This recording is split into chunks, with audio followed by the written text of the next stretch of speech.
Tonight, we drift into a small farmer's market at the last stretch of the day, the crowds from earlier long gone and just a handful of people still moving between the stalls, the air smelling like the whole day folded into one deep breath, ripe fruit and damp earth and something faintly sweet drifting over from a stall near the far end. And it's here, at the flower stall closest to the entrance, that a woman is wrapping the last few bunches of sunflowers in brown paper for 2 customers still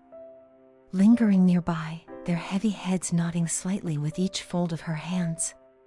She works without hurrying, tucking a few late stems of lavender in beside the sunflowers, the scent rising sharp and clean whenever she brushes against them, and a bucket of water at her feet holds the stems of whatever didn't sell today, ready to be carried home and tried again tomorrow. Somewhere behind you, a folding chair scrapes against pavement, and a vendor calls out one last, half-hearted offer to a passerby, more habit than hope at this hour. You walk on, past a stall of jams and preserves, the jars lined up in neat little rows, their lids catching what's left of the light, and the vendor here is wiping down her table with a cloth, tucking unsold jars back into their crates, straw packed carefully between them so nothing chips on the ride home. She catches you looking and holds one up without a word, a deep purple fig jam, the last jar of the day, and when you shake your head gently, just browsing, she nods and sets it back among the others, tucking a small handwritten label onto the lid before it disappears into the crate. Next comes the vegetable stand, its wooden crates half emptied now, deep red tomatoes with a few soft bruises from the day's handling, bundles of carrots with their green tops wilting slightly in the warm air, a crate of zucchini, some long and pale, some short and deep green, stacked in a loose pile that still somehow looks inviting. The vendor is loading the unsold produce into cardboard boxes, setting some aside, you notice, in a separate crate marked simply for the food bank, a small kindness folded quietly into the end of his day, and nearby a young boy, likely his son, stacks empty crates into a neat tower, humming to himself, unbothered by the work still left to do. Above the stalls, the sky has softened into a warm, hazy gold, the kind of light that seems to settle on everything it touches, catching the edges of the striped awnings and turning them faintly amber. Though even as you notice it, the color is already shifting, gold giving way slowly to a deeper, dustier orange along the rooftops. You move further along, past a stall selling fresh bread, only a few loaves left now, their crusts a deep golden brown and dusted lightly with flour. The smell here warm and yeasty and mixing strangely well with the sharper scent of herbs from the stall just beside it, bundles of rosemary and thyme tied with twine, their leaves releasing a soft, resinous smell whenever the breeze catches them. The bread vendor tears a small heel from an unsold loaf and hands it to you without a word, and you eat it slowly as you walk on, the crust crackling faintly, the inside still warm and soft against your tongue. A little further along, a small stall of olives and cured meats is being packed into a cooler, the vendor working quickly but carefully, sealing tubs of olives glistening in oil, some studded with garlic, some with strips of dried chili, the smell briny and rich, salt and oil and something faintly smoky from the meats hanging on hooks behind the table. He offers you a single olive on a toothpick, and you take it, the flavor sharp and savory, a nice contrast to the sweetness still lingering faintly from the bread. The cheese vendor is next, packing away the last of his wheels into a cooler, wrapping each one carefully in wax paper before setting it inside, a soft, tangy smell lingering around his stall, milk and salt and something faintly nutty, and a small chalkboard sign propped against his table lists today's cheeses in smudged, careful handwriting, most of them already crossed out, sold. He offers you the last small sliver from a wheel of something soft and creamy, and you take it, the flavor mild and buttery, melting slowly against your tongue as you watch him fold the last of the wax paper into place. It reminds you, faintly, of a cheese shop you used to visit as a child, one with a similar chalkboard and the same unhurried way of doing things, the vendor there always slipping you a small taste before you'd even asked, and you hadn't thought about that place in years. Not until this exact smell, milk and salt and something faintly nutty, carried you back to it without any effort at all. You wander on before the thought fully settles, past a honey stand where the jars glow amber and gold in the fading light, a few dead bees drifting lazily near the top of an open sample jar. The vendor offers you a small taste on a wooden stick, and you take it, the honey thick and sweet, tasting faintly of clover and something wildflower, warm on your tongue, while behind her, stacked crates of empty jars wait to be loaded into her van, the day's supply nearly sold through entirely.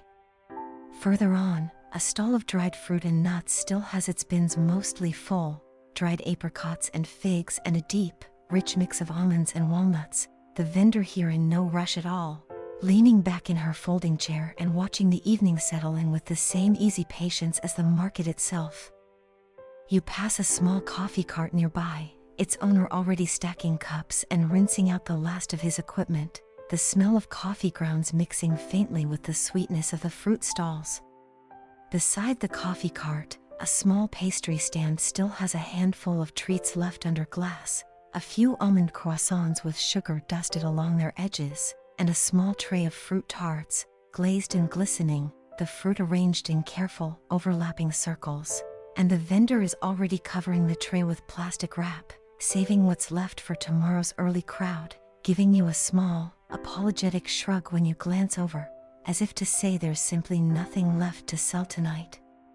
Near the edge of the market, a stall of handmade soaps and small bundles of dried lavender is nearly packed away entirely, just a few bars left in a small basket, their soft floral scent drifting out into the cooling evening air. You take your time here, in no rush yourself, letting the whole market wash over you one last time before it fully closes for the night, vendors calling soft goodbyes to each other across the aisles, folding tables, stacking crates, the whole space slowly emptying out into quiet. The light has shifted fully now, the gold gone, replaced by a deep, dusky blue settling in from the east while the last warm color clings faintly to the horizon in the west, and a few string lights flicker on above one of the remaining stalls, small and warm against the deepening evening. You find a small bench near the edge of the market and sit for a moment, watching the last few vendors finish their work, a truck backing slowly into the far end of the lot, ready to be loaded with empty crates and folded tables, and someone sweeping a light scattering of leaves and stray petals from beneath their stall, slow and steady, hands moving without needing to think about it anymore. A little further off, two vendors share a quiet laugh, leaning against a folded table, in no hurry to head home just yet, their voices carrying faintly across the emptying market, low and easy, the kind of talk that only happens once the day's work is truly finished. The air is cooler now, carrying the mingled scent of everything the market held today, fruit and bread and herbs and flowers, settling gently into the evening around you, and you rise from the bench eventually, walking the last stretch of the market slowly, past the final few stalls being folded away, the space growing quieter with each step. A vendor nods at you as you pass, the kind of easy nod shared between people who've simply shared the same space for a while. You step off the market grounds and onto the street beyond, the evening fully settled in now, the sky a deep blue-violet overhead and scattered with the first faint stars, the noise of the market fading quickly behind you and replaced by the quieter sounds of the evening, a car passing somewhere in the distance, the soft rustle of leaves in a light breeze.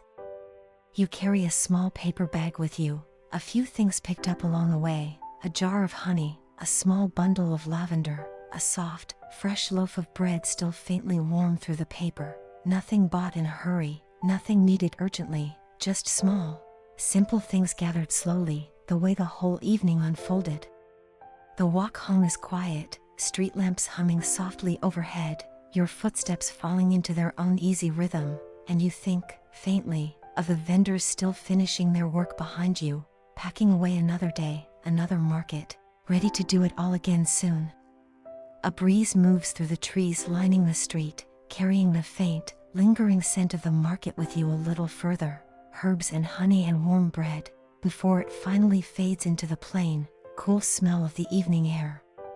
When you reach home, you set your small bag down on the counter, the paper crinkling softly, and you breathe in one last time, the scent of lavender and bread mingling faintly in your kitchen, and you know, somehow, that you won't unpack any of it tonight. that tomorrow will be soon enough for that. For now, you simply sit for a moment, the evening still settled softly around you, the market's quiet ending lingering gently in your thoughts, while outside, the sky continues its slow slide into full darkness. And here, inside, everything grows quiet. Still. Soft. Ready, at last, for sleep.